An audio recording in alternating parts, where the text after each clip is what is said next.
Today I'm going to tell you the hidden cost of staying in your country, paying its high taxes, and subjecting your family to a Western world that's heading in the wrong direction. Just on the financial side, it's going to cost you tens of millions of dollars in my example. But it's also going to cost you much more.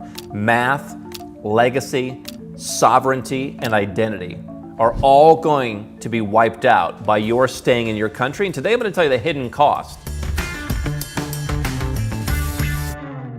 So I want you to remember those four words: math, legacy, sovereignty, identity. All very important things. If you're single, important. Married, important. Family, really important. You want to tick all those boxes. Let's start with math. Here's the cost of saying, hey, I'm an American, I'm going to stay in the United States, this nomad capitalist guy, I'm not moving to Malaysia, I'm not moving to Panama City. Let's say you're paying $250,000 a year in tax. You don't have to be an American. $250,000 could be dollars, euros, pounds, shekels, whatever you want it to be. But let's say you're paying $250,000 a year in tax. And let's say if you moved overseas, that money could be invested. Now, what you may invest into yourself is, hey, we can spend more time with our kids if we hire a live-in maid. You can do that in some countries in Latin America for under $10,000 a year. You could hire a butler to take care of everything more expensively than you think. You could hire a driver. You could just hire someone to take some of the weight off around the house and actually spend more time with your family and improve your life and just have a happier life. So some of your tax savings could be put back into improving your life if the place you're moving to isn't already more affordable, and therefore the cost savings don't pay for that. So let's just say you're paying $250,000 in tax right now. If you're an American, you might have to be paying $300 or $350 in tax to save $250, because Americans in many cases can't reduce their tax rate to zero. Some can, but many can't by moving overseas.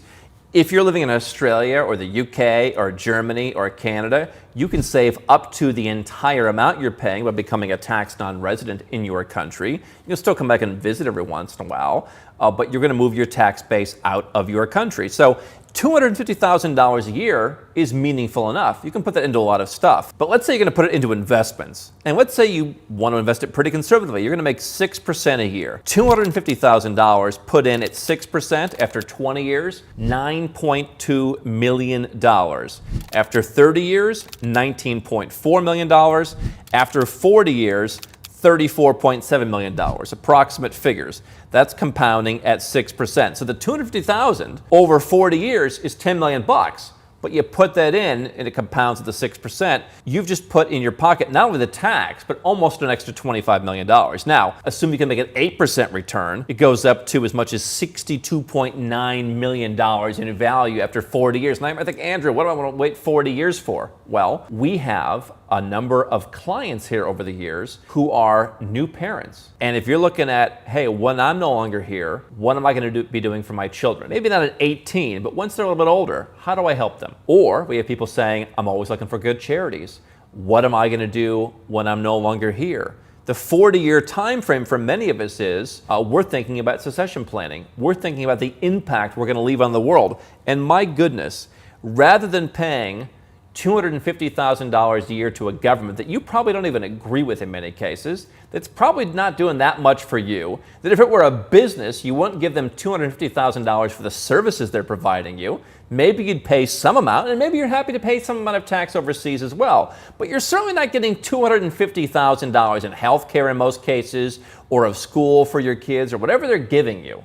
Imagine $62.9 million that could have gone to a charity, that could have gone to a cause that you care about, if not your family, that could have gone to solve a problem in the world. For me, my sisters were adopted from Russia, so I give to causes that are close to that, and orphanage causes. I give to developmental disabilities. I give to animals. We've talked about peepaws. I just met with peepaws in Cambodia. Imagine the good that some of those charities in developing markets could do with $62.9 million. But if you don't care about that, all you've got to figure out is, hey, in 20 years, you could have 11.8 million. In a decade, you'll have less, but it'll still compound. And by the way, imagine if you're investing in Bitcoin and you get it right. Imagine if you're investing in growth stocks and you get it right. Or imagine if you put that money back into your own business or into building a new business, how much money you could have. Under the right metrics, it could become literally $1 billion. Now, that's not going to be most people. But if a mere 8% return over your working adult lifetime is $63 million, that's insanity. Why would you want to give that much money to a country that doesn't care about when you could support causes that you care about? And so talk about generational wealth. But let's go beyond that.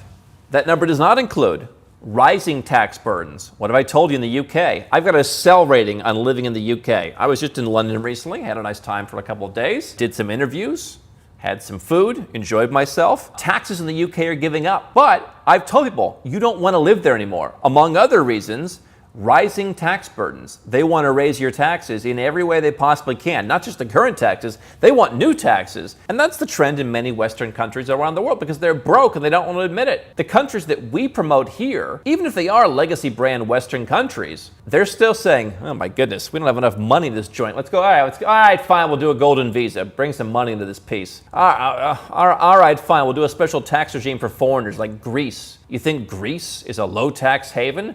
No, but they said, my goodness, let's shore this ship up. If you want to come and pay us a lump sum tax, please, all right, come on in. We don't care how much money you make. We'll take your 100 grand. Come on, all right, come on. At least they're doing something about it. The US, the UK, Canada, Australia, Germany, they're not doing anything because their whole image in their minds is, no, we tell everyone else what to do.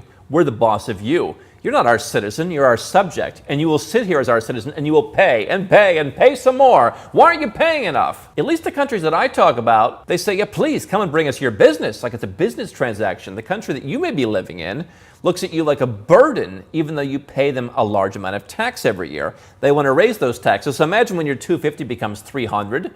Imagine when they do something to possibly put you out of business entirely with some of their new regulations. Inflation erodes returns, of course, and so your real returns in Western markets could be lower. And the longer you wait to move overseas, not only do you not save the tax now, but you can't invest that money and make the returns from investing earlier. On top of that, as the Western world becomes more and more sticky-fingered, I believe that you want to have a lot of your wealth overseas in international asset protection structures, with cash in offshore banks, with gold in offshore vaults, with Bitcoin in a ledger stored somewhere else. And on top of that, if you do live overseas, you're probably going to find out, as I have, that you can earn better than that 6 or 8% by investing in up-and-coming emerging markets or frontier markets. I mean, some of my best deals in the last year have been stocks of companies that are in Georgia, in Poland, and in Mexico. I've had some really great success stories there because I've been to those countries. I feel perfectly comfortable there. When I bought a Georgian bank stock that's up about 125% since I bought it just a couple of years ago, I said,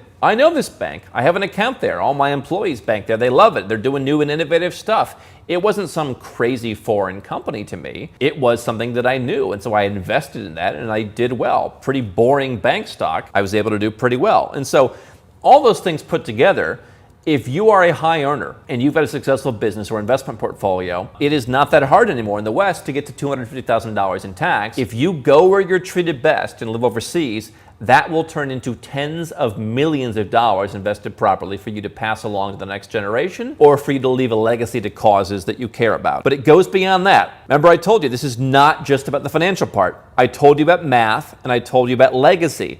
Let's talk about sovereignty and let's talk about identity.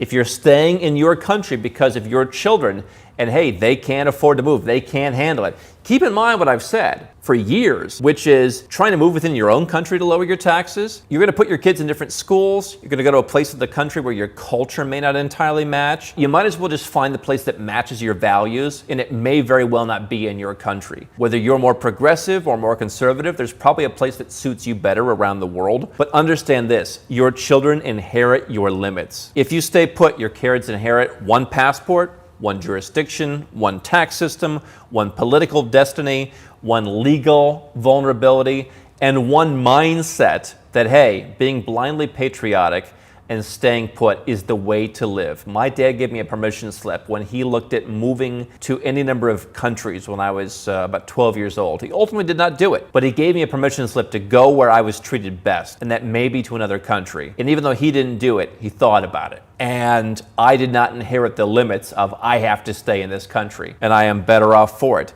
Joshua Sheets spoke this year at Nomad Capitalist Live. He has 6 kids. He travels around the world. He and his wife travel 8 people. They live in different places throughout the world. They're living my trifecta method, basically. They live in a couple different places a year. And some of his kids have second passports by being born overseas. He laid out an entire strategy at Nomad Capitalist Live, how he plans to give his kids like every opportunity in the world by the grandchildren generation. I mean, it's going to be crazy because he's unlocked that mindset.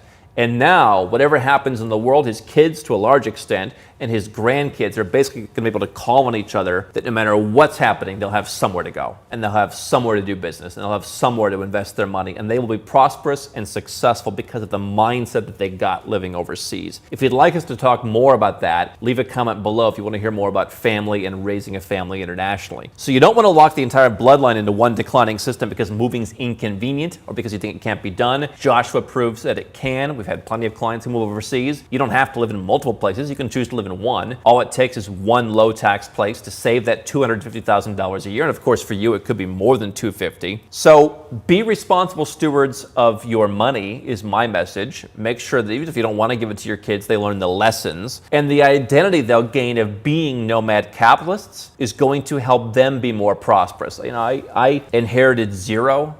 I've been given zero. I have no trust fund from my family. But what I got was a lot of great lessons about how to be successful, how to work hard, how to think about things to be able to make money and be able to be successful. And I coupled that with the better lifestyle outside of my home country, and that has become my identity. The world is going to become harder. It's going to become more competitive. You want to give your kids a stronger hand, not a weaker hand. And so in the next generation, you're going to see multipolarity is going to squeeze Western kids out of certain opportunities. That's why they want to have different passports. And so you can fund the second residences, the second passports, all the different internationalization tactics we talk about just with the tax savings. And probably on top of that with the cost of living savings if you move to many of the places that we talk about. You want to make sure you don't just have one flag for your kids. Certainly for yourself, you should enjoy the benefits also. But for future generations, choose freedom over familiarity, focus on math, legacy, sovereignty, and identity. You will be more free living inside of the West. You'll have a better identity for yourself and your family being global,